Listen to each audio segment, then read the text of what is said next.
Hello, I'd like to try and explain why I think the British food system is particularly broken and what impact that may have on workers, and whether we can try and point a way forward to improve the situation.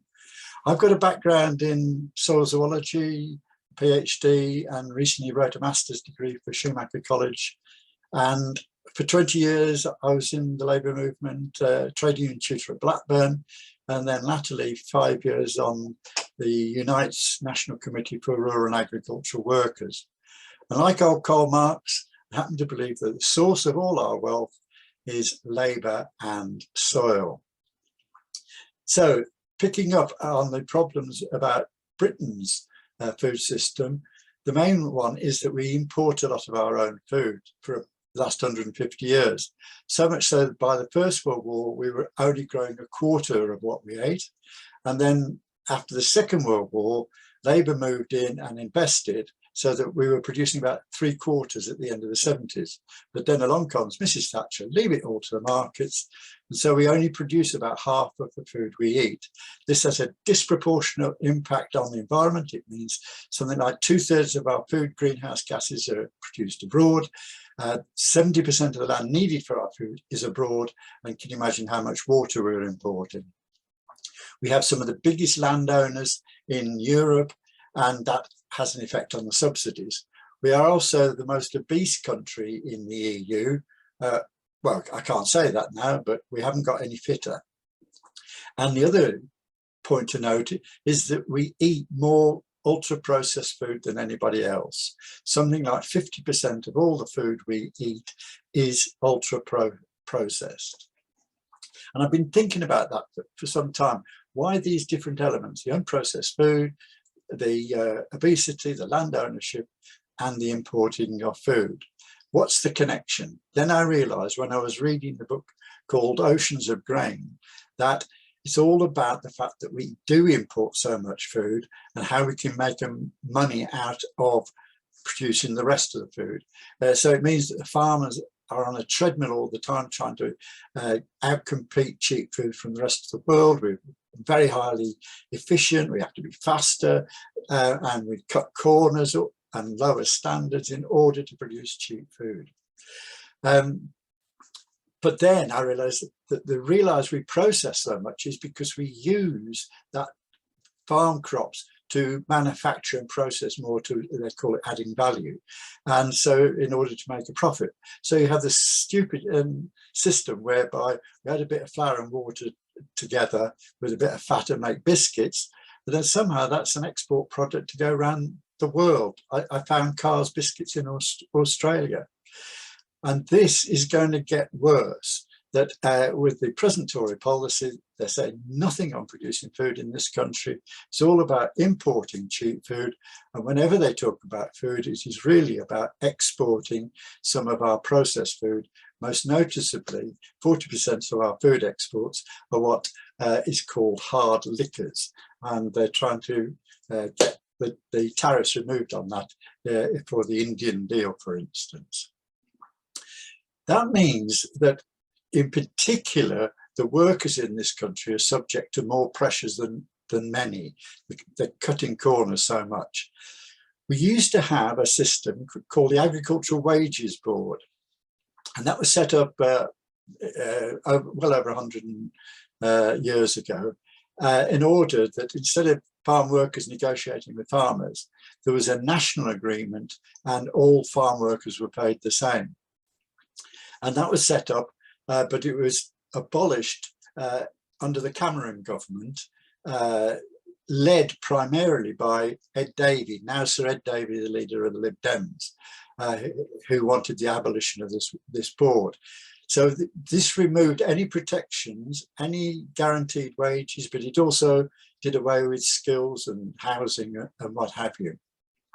And also, it stopped any protection of the workers around the East Coast, who are predominantly migrant workers. And this is a map. This is the Brexit voting intentions, actually before the referendum. And that is a map of Britain in terms of food and farming. And that yellow area there is the arable area. And look at how similar that arable area is with that red area there of the proposed Brexit.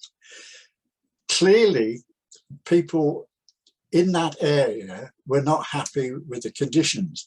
Now, I don't think they were going to be voting for the fact that the soil under arable cropping is very poor, half as many soil animals under arable as under pasture, and a quarter as many as under forest. I suspect they were voting for the fact that a lot of the workers in that area were deemed to have come from other areas. And in particular at that time, workers were coming from Bulgaria, Romania, and Poland. So since Brexit, they have been replaced because they're all EU workers, and they've been replaced so that last year, 3/4 of all seasonal workers came from Ukraine, and many of the others came from Russia. So you don't need a prize to work out where they are this year. So it's meant that they're recruiting from further afield, even further than those countries. AG Recruitment in Kent is talking of workers coming from as far away as Nepal, India, Kazakhstan, Uzbekistan, and this one I can barely pronounce, Kyrgyzstan. And the headline was because of the Ukraine war. Well, obviously it's not, it's because of Brexit. And I wonder what people in the east of England who voted for Brexit actually expected. Is this what they were hoping was going to happen? That there was going to be migrant workers from further afield than Europe? Well, perhaps all those subsidies that used to come from Europe, the £3 billion worth that we were promised would come to us, 100% guaranteed, the Prime Minister promised up the road at Gisborne, but somehow they haven't come through. There's not a single penny coming through to producing any food. Compare that with America's subsidy system, where they give $50 billion to 40 million poor people to eat better and healthier food. That's about £1,500 a year to eat better. And in the book I wrote called Bittersweet Brexit, I made the suggestion that those funds could come to farm workers, 300,000 of them, an extra £10,000 a year. In other words, creating a living wage. But instead, the announcements so far are that £1 billion worth of them are going to anybody with a spare 500 hectares of land. Not many of you, I suspect. So it's going to be the big landowners. And then another billion or so is going to go to consortia, basically for carbon offsets, to grow carbon offsets. And that's a whole different take than anybody expected. So there is a little bit going to something called the Sustainable Food Incentive. And that is for improving soil conditions. However, I think it should go much further and help regenerate soils and regenerate farming and the local economies around that. And by subsidizing workers locally, we do more for the environment, more for our health, and more for the economy than anything I can think of. They could be growing fruit and vegetables around towns and cities, basically like when I was a youngster around London and Birmingham, there were markets. This would help link the towns and the countryside and encourage shorter, compact food change. But we need, in order to do that, proper plans and policies. In other words, we need a sort of vision of where we're going along the yellow brick lane, rather than just relying on this free market mantra that somehow cheap food, markets will rule, and there doesn't need to be any regulations and it will all solve itself. No, it won't. If we're going to fix it, we've got to invest in it. Thank you very much.